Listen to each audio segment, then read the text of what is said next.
students. Hello students, good morning everyone. So today we will start our first chapter of geography. We have already studied one chapter of history. So now today we will start our first chapter of geography portion. Okay, so the name of our chapter is the earth in the solar system. Prithvi solar system में। तो chapter में name है, तो हमने यहाँ पे दो term देखे, अर्थ और सोलर सिस्टम। अर्थ से आप लोग वाकिफ हैं ही कि अर्थ क्या होता है, ठीक।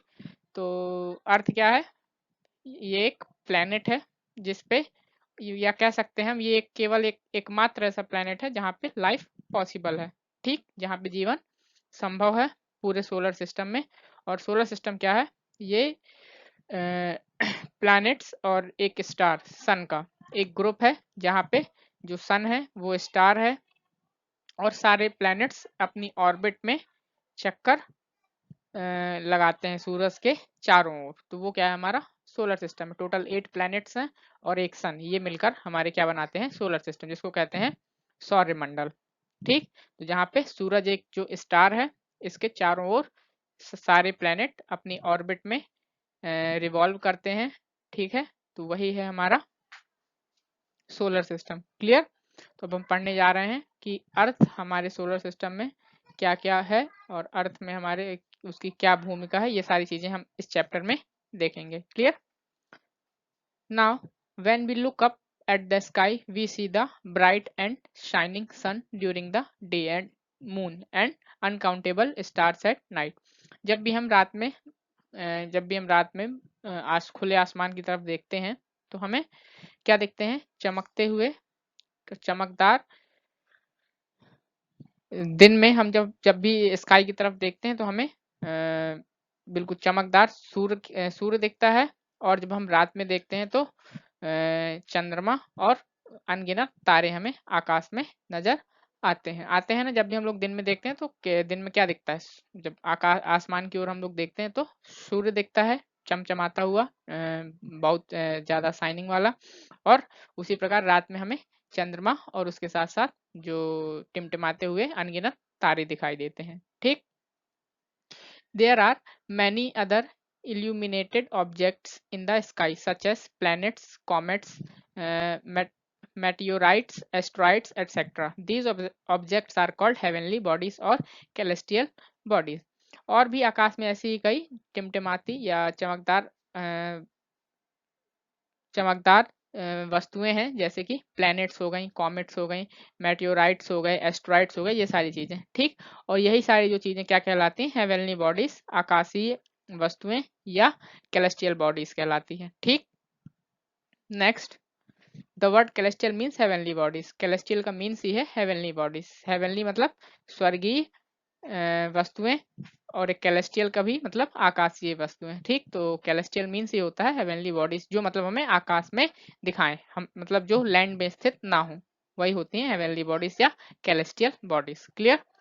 Next, all these heavenly bodies form universe. Our universe is infinite in size. और इन्हीं सभी हेवनली बॉडीज से, जो आसमान में ये सब सन, मून, स्टार्स हैं, जितने भी प्लैनेट्स हैं, ये सारे मिलकर ही क्या बनाते हैं, यूनिवर्स बनाते हैं। और जो यूनिवर्स का जो साइज है वो इनफाइनाइट है, मतलब कोई इसकी निश्चित निश्चित दूरी नहीं है, ना ही इसकी कोई इसका जो विस्तार है वो निश्चित नहीं है, ये अपनी साइज में इनफाइनाइट है, अनंत है, ठीक।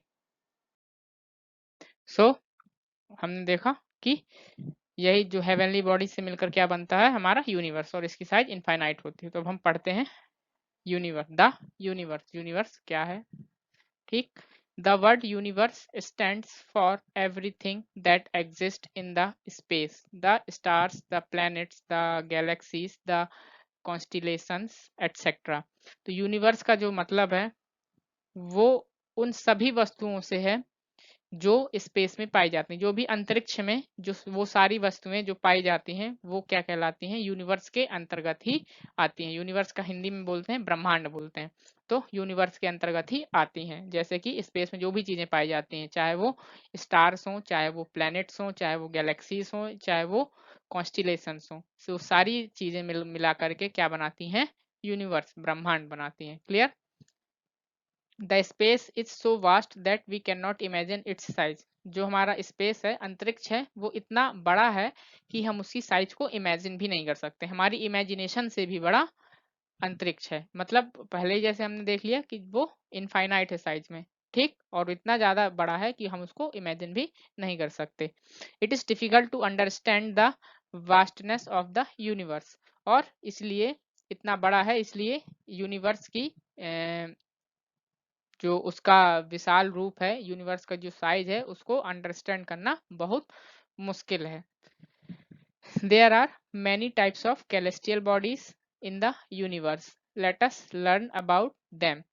यूनिवर्स में बहुत सारी celestial bodies होती हैं, ठीक, और चलो अब हम उन सब के बारे में एक एक करके पढ़ेंगे, कौन कौन सी celestial bodies यूनिवर्स में पाई जाती हैं। इन सारे के बारे में हम एक एक करके पढ़ेंगे। क्लियर? तो पहला है द मिल्की वे, ठीक। मिल्की वे ये हमारी गैलेक्सी है। यूनिवर्स में कई मिलियंस ऑफ गैलेक्सीज होती हैं, उनमें से जो हमारी गैलेक्सी है, मतलब जिस गैलेक्सी में हमारा सोलर सिस्टम स्थित है, वो उसका नाम है मिल्की वे, या इसी को हम आकाशगंगा भी कहते हैं, ठीक। तो ये हमारी गैलेक्सी का नाम है milky way. The universe has countless number of galaxies. The smallest galaxy contains about 1 lakh stars and the largest one may contain about 3000 billion stars. ठीक, तो यूनिवर्स में है, इसमें अनगिनत गैलेक्सीज पाई जाती हैं, ठीक। और जो सब जब वैज्ञानिकों ने खोज की तो पाया उन्होंने कि जो सबसे छोटी गैलेक्सी है उसमें लगभग 1 लाख के आसपास स्टार्स मतलब तारे पाए जाते हैं। और जो सबसे लार्जेस्ट है, जो सबसे बड़ी गैलेक्सी है, उसमें लगभग 3000 बिलियन स्टार्स लगभग उसमें पाए जाते हैं। Our sun and stars belong to a galaxy known as milky way और आकाशगंगा। और जो हमारे सूरज और हमारे जो तारे हैं जितने भी, या हमारे जितने भी प्लैनेट्स हैं, वो किस गैलेक्सी को बिलोंग करते हैं? मिल्की वे, या इसी को हम आकाशगंगा कहते हैं, ठीक। ये मैंने आपको अभी पहले थोड़ी देर पहले बताया था। Now the stars. अब यूनिवर्स में दूसरी चीज क्या है? पहले तो हमारी गैलेक्सी हो गई मिल्की वे, अब दूसरी चीज द स्टार्स, तारे। The stars are glowing bodies of gases, they have their own heat and light, they are big, many time bigger than the sun. जो स्टार्स हैं ये क्या होती हैं? ये एक ऐसी बॉडीज होती हैं जो गैसेस से, कई प्रकार की गैसेस से मिलकर के बनी होती हैं और जो ग्लो करती हैं, मतलब जो चमकती हैं। तो कई प्रकार की गैसों से बनी हुई चमकदार बॉडीज को हम क्या कहते हैं? स्टार्स कहते हैं, ठीक। और इनकी खुद की हीट एंड लाइट होती है, मतलब इनमें खुद का प्रकाश होता है और इनमें खुद की हीट होती है, ऊष्मा होती है, गर्मी होती है। दे आर बिग, और ये बहुत बड़ी होती हैं। मैनी टाइम बिगर देन सन, और कई बार कई ऐसे स्टार्स हैं जो सूरज से भी कहीं ज्यादा बड़े हैं, ठीक। Now, the sun is a medium-sized star. It looks so big because it is the only star nearest to the earth. जो जो एक हमारा जो सन है वो एक मीडियम साइज स्टार है, मतलब ना इसकी जो इसके जो शेप है, साइज है, ना ज्यादा इसका बड़ा है ना छोटा है, मीडियम साइज है। और ये इतना बड़ा हमें इसलिए दिखता है, जब हम दिन में सूरज देखते हैं तो हमें बड़ा दिखता है ना, वो बड़ा इसलिए दिखता है क्योंकि अर्थ के आसपास, अर्थ के नियरेस्ट यही एकमात्र ऐसा स्टार है जो अर्थ के सबसे पास है। बाकी स्टार्स अर्थ से करोड़ों किलोमीटर की दूरी पे हैं, बहुत ज्यादा दूरी पे हैं, इसलिए हमें वो बहुत छोटे साइज में दिखते हैं, ठीक। और केवल एकमात्र सूरज ही एक ऐसा स्टार है जो हमारी अर्थ के सबसे पास है, इसलिए वो हमें काफी बड़ा दिखता है, उसको हम नेक्ड आई से देख पाते हैं। कई ऐसे स्टार्स भी हैं जिनको हम अपनी खुली आंखों से, अपनी नॉर्मल आंखों से नहीं देख सकते हैं, ठीक, मतलब इतनी ज्यादा दूर हैं। और रात में हम जितने भी स्टार्स देखते हैं तो वो अपनी इतनी ज्यादा हमारे अर्थ से दूर हैं कि वो हमें एक ट्विंकल टाइप में दिखते हैं, कि मतलब एक छोटे से, जैसा ऐसा लगता है बहुत छोटे हो, लेकिन वो एक्चुअल में बहुत छोटे नहीं होते हैं, वो अपनी दूरी के कारण हमें छोटे छोटे दिखाई देते हैं, ठीक। Other stars are so far away that they look like pin points of light. और बाकी जितने भी स्टार्स हैं वो इतने ज्यादा दूर हैं कि वो बिल्कुल एक जैसे कोई एक पिन पॉइंट हो, जैसे एक बिंदु हो, उसी प्रकार से हमें, जैसे कोई प्रकाश का कोई एक बिंदु हो, उस टाइप से हमें प्रतीत होते हैं। The group of stars form a shape, it is called constellation. Great bear और Saptarishi is constellation it is also known as Ursa Major. और जो कई स्टार्स मिलकर के जो एक ग्रुप बनाते हैं, मतलब कई स्टार्स का एक ग्रुप क्या कहलाता है, कॉन्स्टिलेशन कहलाता है। ठीक, और जब एक साथ कई स्टार मिलकर के एक कोई यूनिक शेप बना लेते हैं, और ठीक है, तो उस स्टार्स के ग्रुप को हम क्या कहते हैं, कॉन्स्टिलेशन कहते हैं। जैसे जो ग्रेट बियर है या सप्तऋषि कहते हैं ना, आसमान में जो रात में हमें सप्तऋषि दिखाई देता है, सात सात तारे एक साथ हमें दिखाई देते हैं, वही वो भी क्या है, एक कॉन्स्टिलेशन ही है। ठीक, और सप्तऋषि को उसी को हम ग्रेट बियर भी कहते हैं और उसी को हम उर्सा मेजर भी कहते हैं। आप लोग देखेंगे चार में एक टाइप से वो रोम्बस टाइप में बनाता है और तीन उसके टेल में होते हैं। ठीक, तो इस प्रकार से सप्तऋषि बनता है। आप लोग अपने घरों में रात में आकाश में देखने की कोशिश करिएगा, आइडेंटिफाई करने की कोशिश करिएगा कि सप्तऋषि कौन सा है। क्लियर? तो our next celestial body is the sun. The sun is the head of our solar system. All other celestial bodies revolve around it. It is about 109 times greater than the earth. It is made up of hot gases. जो हमारा सन है वो हमारे solar system का क्या है, head है, means सबसे मेन स्टार है। ठीक, और बाकी जितनी कैलेस्टियल बॉडीज हैं हमारे सोलर सिस्टम में, वो सब इसी सूरज के चारों ओर चक्कर लगाती हैं अपनी अपनी ऑर्बिट में। और ये लगभग अर्थ से 109 गुना बड़ा है। अर्थ की साइज से इसका जो सन का जो साइज है वो लगभग 109 गुना है। और यह किससे मिलकर बना हुआ है, कई प्रकार की हॉट गैसेस से मिलकर बना हुआ है, जो उसकी इसके पास इसकी खुद की हीट है, खुद की लाइट है, जो लाइट देती है, जो हीट देती है, ठीक, इसको, जिससे ये चमकता है।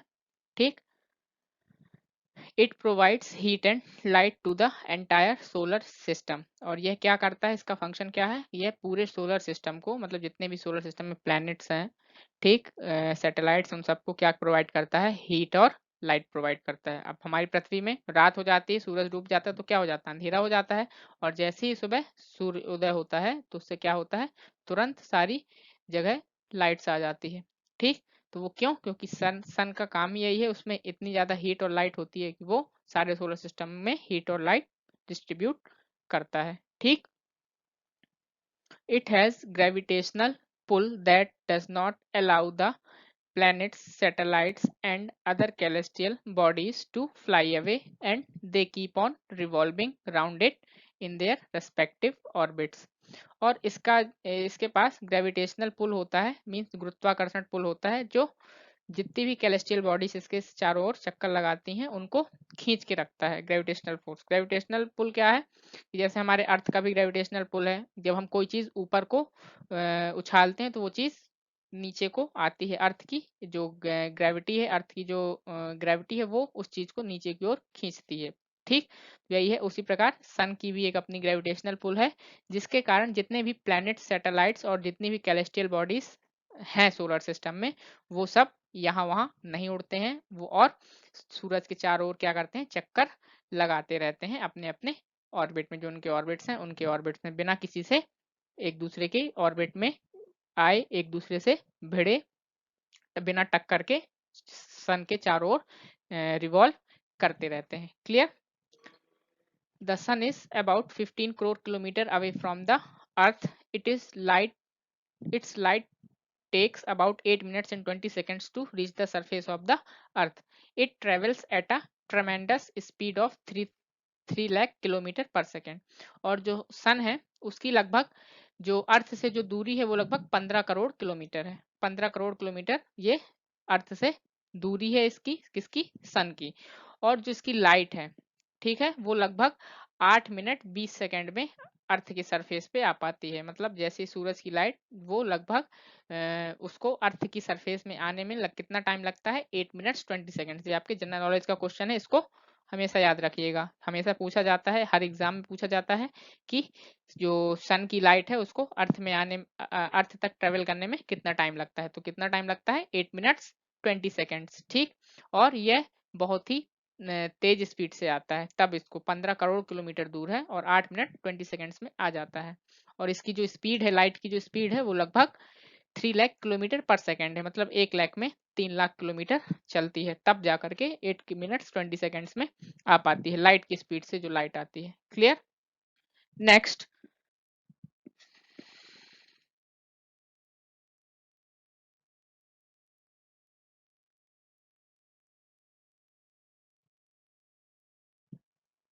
The solar system. अब अगली कैलेस्टियल बॉडीज क्या है? द सोलर सिस्टम यूनिवर्स में। Sol is a Latin word which means the sun. Solar means pertaining to the sun, therefore the family of the sun is called the solar system। Solar system का मतलब क्या है? Soul, ये दो word से मिलकर बना हुआ है सोल। सोल एक लैटिन वर्ड है जिसका मतलब होता है सन। सोल का मतलब क्या होता है? सन। और सोलर का मीन्स है परटेनिंग टू द सन, जो सन के आसपास हो, सन से रिलेटेड हो, सन के पास में हो, सन से रिलेटेड हो। ठीक है, इसलिए जो the family of the sun is called solar system. इसलिए जो सन की जो फैमिली है उसको क्या कहते हैं? जो सन का जो परिवार है उसको सोलर सिस्टम कहते हैं। सोलर का मतलब ही होता है सूरज के आसपास सारी चीजें, मतलब जो आसपास एक प्रकार से उसका जो परिवार है। इसलिए जो सन की जो फैमिली होती है, मतलब जितने भी उसके अराउंड प्लैनेट्स होते हैं, एस्ट्रॉइड्स होते हैं, कॉमेट्स होते हैं, ये सारे सब मिलकर क्या बनाते हैं? सोलर सिस्टम बनाते हैं। Clear? There are 8 planets which go round it. The solar system is a part of the Milky Way galaxy and it rotates in the center of the Milky Way। तो जो हमारे solar system में कितने planets हैं? 8 planets हैं। ठीक, और जो 8 प्लैनेट्स हैं और जो हमारा सोलर सिस्टम है वो हमारी जो मिल्की वे गैलेक्सी है उसका एक पार्ट है। और जो हमारा सोलर सिस्टम है वो मिल्की वे गैलेक्सी के बिल्कुल सेंटर में क्या करता रहता है? रोटेट करते रहता है। ठीक, मतलब ये जो हमारा सोलर सिस्टम है वो हमारी गैलेक्सी मिल्की वे गैलेक्सी के बीचों बीच पाया जाता है। और इसमें हमारे सोलर सिस्टम में 8 प्लैनेट्स हैं और एक स्टार है। ठीक, जिसको उस स्टार का नाम क्या है? सन है। और 8 जो प्लैनेट्स हैं, मरकरी, वीनस, अर्थ, मार्स, ठीक, उसके बाद जुपिटर, सैटर्न, यूरेनस, नेपच्यून, ये आपके 8 प्लैनेट्स हैं जो हमारे सोलर सिस्टम में पाए जाते हैं। ठीक, the solar system also has some natural satellites that go around some planets। और सोलर सिस्टम में कुछ नेचुरल सैटेलाइट्स भी होती हैं। सैटेलाइट्स क्या होती हैं? सैटेलाइट्स ऐसी होती हैं, देखो, प्लैनेट्स वो होते हैं जो स्टार्स के चारों ओर चक्कर लगाते हैं। जो स्टार्स के चारों ओर रिवॉल्व करें वो क्या होते हैं? प्लैनेट्स होते हैं। ठीक, और जो प्लैनेट्स के चारों ओर रिवॉल्व करें, जो बॉडीज, जो हेवनली बॉडीज या कैलेस्टियल बॉडीज जो प्लैनेट्स के चारों ओर रिवॉल्व करें वो सैटेलाइट्स कहलाती हैं। तो हमारे सोलर सिस्टम में कई नेचुरल सैटेलाइट्स भी हैं, मीन्स जो ऑलरेडी नेचर से हमें प्राप्त हुई हैं। जैसे कि एग्जाम्पल देखो, मून, अर्थ का, हमारे जो मून क्या है वो हमारे अर्थ के चारों ओर चक्कर लगाता है। ठीक, तो वो जो मून है वो हमारी अर्थ का नेचुरल सैटेलाइट है। ठीक, तो समझ में आया सैटेलाइट क्या होता है? तो कई हमारे सोलर सिस्टम में कई नेचुरल सैटेलाइट्स हैं, कई प्लैनेट्स हैं जिनकी खुद में कई सारे जिनके मून्स हैं, कई सारे जिनकी सैटेलाइट्स हैं जो उनके चारों ओर चक्कर लगाती हैं, जैसे हमारे अर्थ के चारों ओर मून लगाता है। ठीक, तो मून भी क्या है? एक नेचुरल सैटेलाइट है। Next, for example, the moon is the natural satellite of the earth. अब जैसे मैंने बताया अभी, जो मून है वो अर्थ का नेचुरल सैटेलाइट है। अभी ये बात हम लोग डिस्कस कर चुके हैं। Next,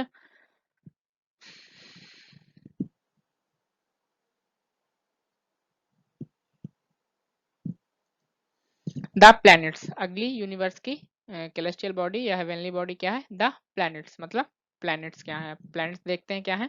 the word planet is derived from the Greek word planetai which means wanderer. तो जो वर्ड है प्लैनेट, इसको कहाँ से लिया गया है? एक ये ग्रीक शब्दकोश से लिया गया है। ये एक ग्रीक वर्ड है। ग्रीक वर्ड प्लैनेटाई से लिया गया है जिसका मतलब होता है वेंडरर, मतलब घूमने वाला, घुमक्कड़ जिसको कहते हैं। ठीक, तो प्लैनेट जो है वो अक्सर घूमते रहता है, इसलिए उसको प्लैनेट नाम दिया गया। ठीक, जिसकी उत्पत्ति कहाँ से हुई? ग्रीक शब्द से हुई, प्लैनेटाई से हुई। There are 8 planets in our solar system in order of their distance from the sun. These planets are Mercury, Venus, Earth, Mars, Jupiter, Saturn, Uranus and Neptune। तो हमारे जो सोलर सिस्टम में अभी जैसा कि मैं आपको बता चुका हूँ कि हमारे सोलर सिस्टम में कितने प्लैनेट्स हैं? 8 प्लैनेट्स हैं। ठीक, और ये सब इस ऑर्डर में है, एक के पीछे एक है कि मतलब जिस प्रकार से जितनी इनकी दूरी है सन के हिसाब से, सन से जितनी इनकी दूरी है उस ऑर्डर में सारे हैं। तो सबसे पास जो सन के है वो है मरकरी, उसके बाद फिर वीनस, फिर अर्थ, फिर मार्स, फिर जुपिटर, फिर सैटर्न और फिर यूरेनस और लास्ट में नेपच्यून। ठीक, ये हैं हमारे 8 प्लैनेट्स जो इनकी जो ये इनके नाम दिए गए हैं, ये सब एक डिस्टेंस से दिए गए हैं, सन के डिस्टेंस को रिस्पेक्ट में रखते हुए दिए गए हैं, मतलब सबसे पास में मरकरी है और सबसे दूर नेपच्यून है। ठीक, the Mercury is the closest planet to the sun. These planets follow a fixed path while revolving round the sun. तो जैसा कि मैंने अभी बताया, मरकुरी जो है वो सूरज के सबसे पास वाला प्लैनेट है, सबसे पास प्लैनेट है वो कौन सा है, मरकरी है।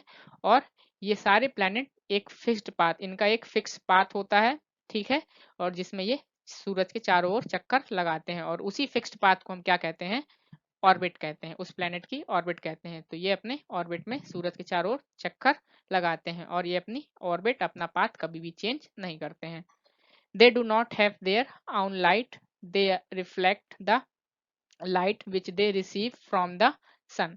और जितने भी प्लैनेट्स हैं उनकी खुद की लाइट नहीं होती है। जैसे सूरज एक स्टार है, उसकी खुद की लाइट होती है, उसको उसमें खुद की हीट होती है, लेकिन जितने भी प्लैनेट्स होते हैं इनमें खुद की लाइट नहीं होती है, ठीक है। और ये उसी लाइट को रिफ्लेक्ट करते हैं जो ये सन से प्राप्त करते हैं। जब सन जो इन सन से जो इनको लाइट हीट प्राप्त होती है, उसी को ये रिफ्लेक्ट करते हैं और साइन करते हैं। ठीक, the planets Mercury, Venus, Mars, and Earth are closer to the Sun. These are made up of rocks. Saturn, Uranus, and Neptune are very far away from the Sun.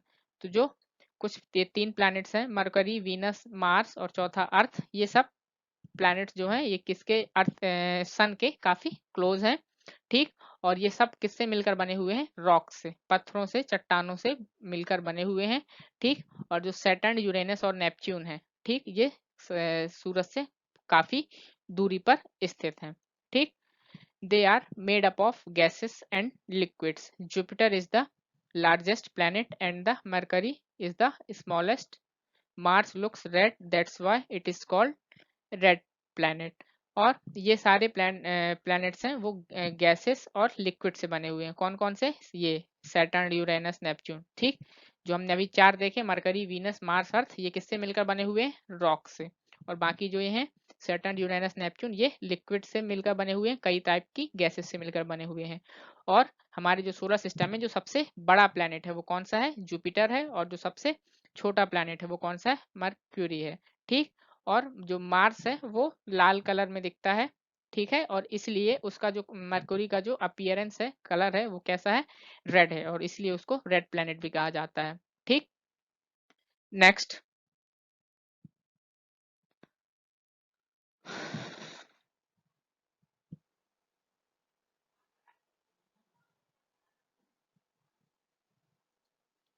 Difference between stars और planets. अब हम देखेंगे कि stars और planets के बीच में क्या difference होता है, क्या क्या क्वालिटीज होती हैं स्टार्स में, क्या क्या क्वालिटीज होती हैं प्लैनेट्स में, और उन दोनों के बीच में क्या क्या अंतर होते हैं। तो पहला प्लैनेट्स।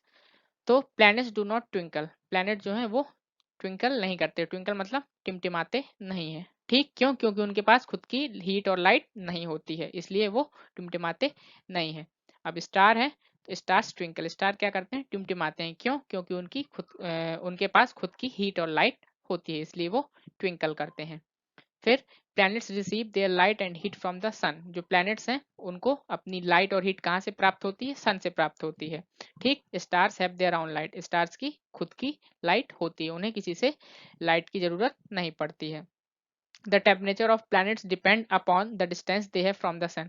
और जो प्लैनेट्स का जो टेम्परेचर होता है वो इस बात पर डिपेंड करता है कि उनकी सन से दूरी कितनी है। कहने का मतलब, जो प्लैनेट सन के नजदीक होगा उसमें ज्यादा टेम्परेचर होगा, और जो प्लैनेट सन से दूर होगा उस वहां पे कम टेम्परेचर होगा। ठीक, स्टार्स आर वेरी हॉट, और उनकी प्लैनेट्स की अपेक्षाकृत कंपैरिजन में जो स्टार्स हैं वो बहुत गर्म होते हैं। ठीक, क्योंकि इनके पास खुद की अपनी हीट और लाइट होती है। Planets are 8 in number, planets कितने हैं हमारे सोलर सिस्टम में, वो 8 हैं। ठीक, और stars are millions in number, और जो स्टार्स की काउंटिंग है वो मिलियंस है, मतलब लाखों करोड़ों में है, कई करोड़ों स्टार्स पाए जाते हैं। ठीक, लेकिन जो प्लैनेट्स हैं वो केवल 8 हैं। अवर अर्थ इज अ प्लैनेट, हमारी पृथ्वी भी क्या है, एक प्लैनेट है एग्जाम्पल के लिए। और the sun is a star, और जैसे हमारा जो सन है वो क्या है, एक स्टार है। Planets like Mercury, Venus, earth and Mars are made up of rocks, और जो प्लैनेट्स हैं वो जैसे कि मरकरी, वीनस, अर्थ या मार्स, ये सब किससे मिलकर बने हुए हैं, रॉक से मिलकर बने हुए हैं। Stars are made up of hot gases, और स्टार्स जो हैं वो किससे मिलकर बनते हैं? गर्म गैसेस से मिलकर बनते हैं। ठीक। Planets are comparatively very small to stars, जो और जो प्लैनेट्स का जो साइज होता है वो स्टार्स की साइज की तुलना में काफी छोटा होता है, मतलब स्टार्स से प्लैनेट काफी छोटे होते हैं। और स्टार्स आर वेरी बिग, और स्टार्स जो हैं वो काफी बड़े होते हैं साइज में प्लैनेट्स की तुलना में। ठीक। तो ये थे हमारे difference between stars and planets. Clear. अब नेक्स्ट है द अर्थ, हमारी पृथ्वी। अब अर्थ के बारे में हम लोग पढ़ेंगे। Our earth is the third nearest planet to the sun. It is called a unique planet since it has land, water and air.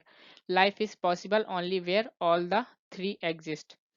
तो हमारी जो अर्थ है वो सूरज से तीसरी सबसे नजदीक प्लैनेट है। सूरज से तीसरा सबसे नजदीक प्लैनेट है हमारी अर्थ। ठीक। पृथ्वी से मतलब सूरज से तीसरे नंबर पे हमारी अर्थ आती है, पहले मरकरी, फिर वीनस, फिर उसके बाद अर्थ। ठीक। और ये एक यूनिक प्लैनेट है। क्यों? क्योंकि यहाँ पे जमीन भी पाई जाती है, यहाँ पे पानी भी पाया जाता है, और यहाँ पे हवा भी पाया जाता है। तो कहने का मतलब कि यह मात्र केवल एक ऐसा प्लैनेट है जहाँ पे लाइफ, जीवन संभव है। ठीक है। क्योंकि जहाँ पे ये तीनों चीजें होंगी, लैंड, वाटर और एयर, वहीं पे लाइफ पॉसिबल होगी, और वो केवल अर्थ में है।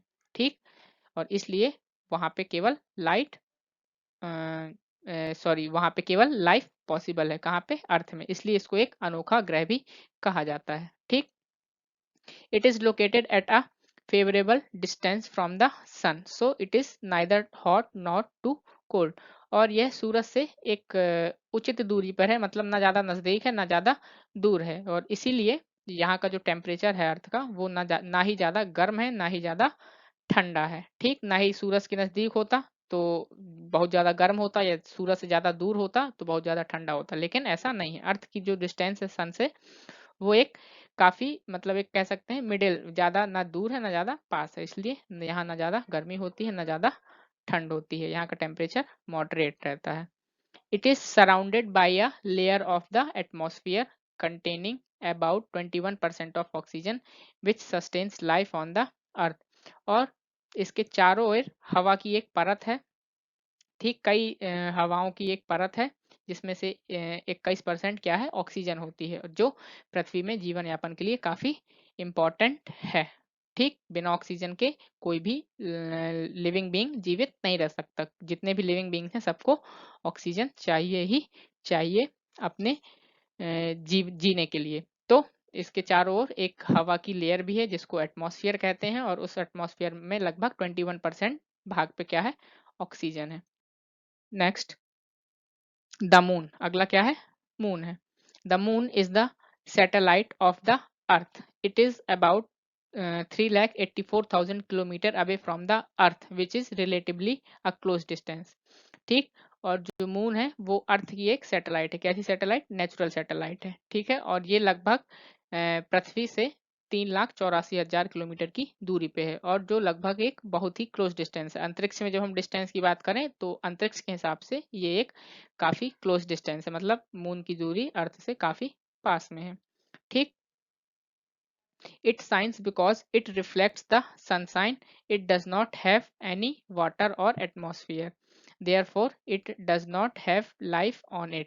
ठीक। और यह चमकता इसलिए है, रात में मून चमकता है ना, वो इसलिए चमकता है क्योंकि जो सूरज की रोशनी है वो इस पर भी पड़ती है, और उसी के रिफ्लेक्शन के कारण ये चमकता है। ठीक। और यहाँ पे मून में ना ही पानी है ना ही कोई एटमॉस्फेयर है, मीन्स मतलब ना ही कोई हवा पाई जाती है ना ही कोई गैसेस पाई जाती हैं ना ही वहाँ पे पानी है। ठीक। और इसलिए यहाँ पे जीवन यापन भी संभव नहीं है। ठीक। It revolve round the earth and complete its one revolution in 27 days and 7 hours. At the same time, it rotates on its axis. ठीक। और यह पृथ्वी के चारों ओर जो चक्कर लगाता है उसमें टाइम कितना लेता है? 27 दिन 7 घंटे, मतलब 27 दिन 7 घंटे में ये पृथ्वी के चारों ओर अपना चक्कर लगा लेता है। और इतना ही टाइम इसको लगता है अपने एक्सिस में रोटेट करने में, मतलब जितने भी प्लैनेट्स हैं, जितने भी सैटेलाइट्स हैं, क्या करती हैं? अपने ऑर्बिट में भी घूमती हैं, और जिस प्लैनेट या उस स्टार के चारों तरफ भी घूमती हैं, मतलब अपने ऑर्बिट में घूमते हुए उस प्लैनेट या स्टार के चारों ओर रिवॉल्व करती हैं। तो जो मून है उसको अपना 1 रिवॉल्यूशन और 1 रोटेशन कंप्लीट करने में सेम टाइम लगता है। 27 डेज और 7 आवर्स का ही टाइम लगता है। मतलब उतने ही देर में वो रिवॉल्व करता है अर्थ के चारों ओर और उतने ही देर में वो अपने एक्सिस में रोटेट करता है। तो रोटेट और रिवॉल्यूशन इसमें कंफ्यूज मत होइएगा। रोटेशन होता है कि जब कोई चीज अपने ही एक्सिस में घूमे, अपनी ही धुरी पे घूमे, वो कहलाता है रोटेशन। और जब किसी दूसरे बॉडी के चारों ओर चक्कर लगाए, वो कहलाता है रिवॉल्यूशन। ठीक, तो इसको अपने रिवॉल्यूशन में 27 डेज 7 आवर्स का टाइम लगता है और अपने रोटेशन में भी 27 डेज 7 आवर्स का टाइम लगता है। It is interesting to note that it takes the same time to complete one rotation as it takes to complete one revolution. Due to the equal duration of rotation and revolution of the moon around the earth, we see only one side of the moon on the earth. The other side always remains in the dark. और जैसा कि मैंने अभी आपको बताया था कि इसको रिवॉल्यूशन और रोटेशन दोनों में सेम टाइम लगता है, इसलिए जो रिवॉल्यूशन और रोटेशन है इसमें इसको सेम टाइम लगता है। इस कारण हम पृथ्वी से केवल इसका एक पार्ट ही देख पाते हैं और बाकी इसका जो दूसरा पार्ट है वो हमेशा डार्क में ही रहता है।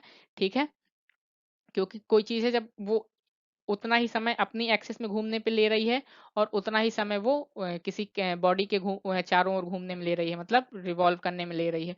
तो हमें जाहिर सी बात है, कोई चीज हमें जब हम देखेंगे, जैसे ये चीज है, पहले ये सपोज कर लो आप लोग अर्थ है और इसको सपोज करो मून है। तो जब ये मून ऐसे भी घूम रहा है और ऐसे भी घूम रहा है, तो हमेशा उसको उतना ही टाइम लगा, तो हमेशा उसका जो एक साइड है वो पीछे डार्क में रहेगा और जो हमें जो उसका एक साइड दिखेगा केवल जो फेसिंग में होगा। तो इक्वल रोटेशन और रिवॉल्यूशन के कारण जो टाइम लेता है ये इक्वल लेता है, इस कारण से हमें केवल मून का एक ही पाथ दिखता है। ठीक है, हमें एक ही साइड दिखता है और इसका दूसरा साइड हमेशा डार्क में रहता है। क्लियर? नेक्स्ट,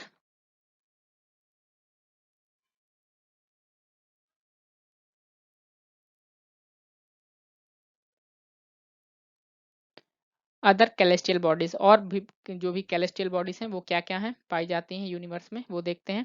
पहला है एस्ट्रॉइड्स। पहले क्या है ये एस्ट्रॉइड्स। अब एस्ट्रॉइड्स क्या है आइए पढ़ते हैं।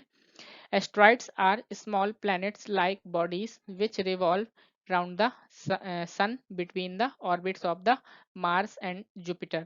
They are also called planetoids or minor planets. Asteroids छोटे छोटे प्लैनेट्स होते हैं। प्लैनेट मतलब प्लैनेट की तरह की बॉडीज होती हैं, मतलब प्लैनेट की तरह ही दिखने वाले, जो सूरज के चारों ओर चक्कर लगाते हैं। और ये केवल मार्स और जुपिटर की ऑर्बिट है, जो जो सूरज के चारों ओर चक्कर लगाने का जो पाथ है उसके बीच में ही पाए जाते हैं। ठीक है, छोटे छोटे प्लैनेट्स, ठीक है, जो प्लैनेट्स की तरह ही प्रतीत होते हैं और सूरज के चारों ओर क्या करते हैं, रिवॉल्व करते हैं मार्स और जुपिटर की ऑर्बिट के बीच में, वो क्या कहलाते हैं, एस्ट्रॉइड्स कहलाते हैं। ठीक, और ये प्लैनेट की तरह ही प्रतीत होते हैं, इसलिए इनको प्लैनेटॉइड्स या माइनर प्लैनेट्स भी कहा जाता है। They may be broken pieces of a planet which explode at the time of its birth. Largest asteroid is the Ceres.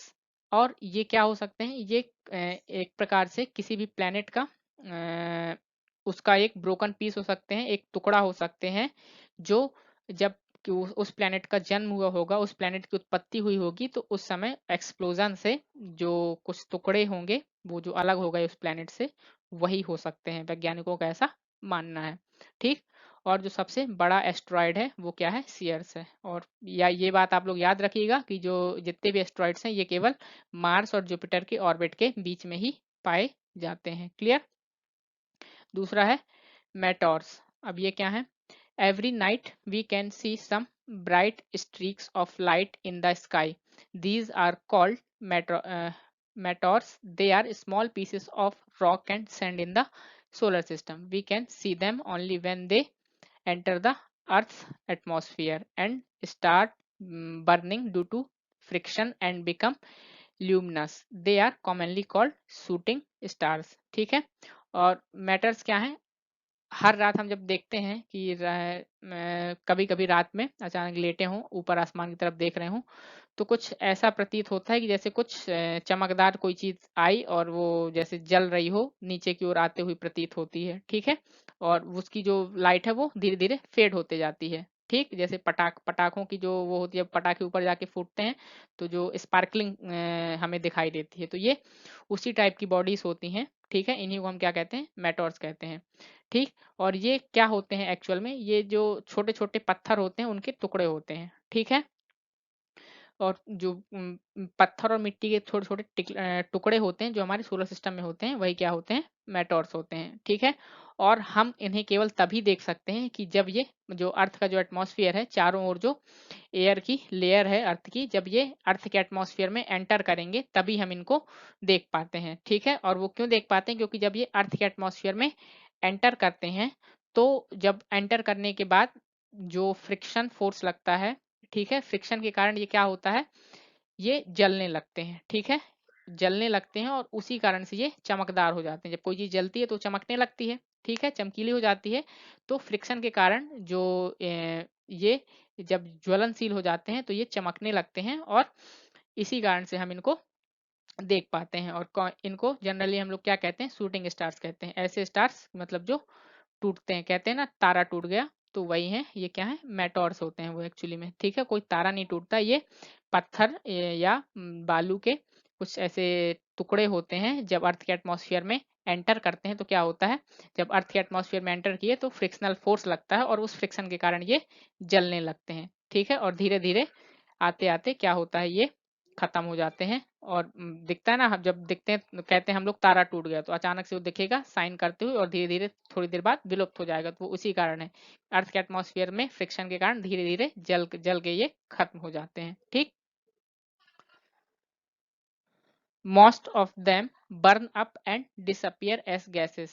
The unburned part of meteor that falls on the earth is called meteorite. Such meteorites can be seen in Arizona, USA. ठीक है, जो जितने ज्यादातर जितने भी मेटेओर्स होते हैं वो जल जाते हैं और गायब हो जाते हैं, जैसे कि कोई गैस गायब हो जाती है। ठीक है, लेकिन कई ऐसे होते हैं जो काफी साइज में बड़े होते हैं और वो पूरी तरीके से जल नहीं पाते हैं और पृथ्वी की सतह पे आकर के गिर जाते हैं। तो ऐसे मैटर्स या मेटेओर्स जो उम, अध जले आकर के, मतलब जो पूर्ण तरीके से जल करके डिसअपियर नहीं होते हैं और अर्थ की सतह पे आकर के गिर जाते हैं, ठीक है, वो क्या कहलाते हैं, मेटेओराइट कहलाते हैं। ठीक, और ऐसे कुछ मेटेओराइट्स हम यूएसए मतलब अमेरिका के एरिजोना क्षेत्र में देखे जा सकते हैं। जनरली वहां पे ऐसे मेटेओराइट्स पाए जाते हैं।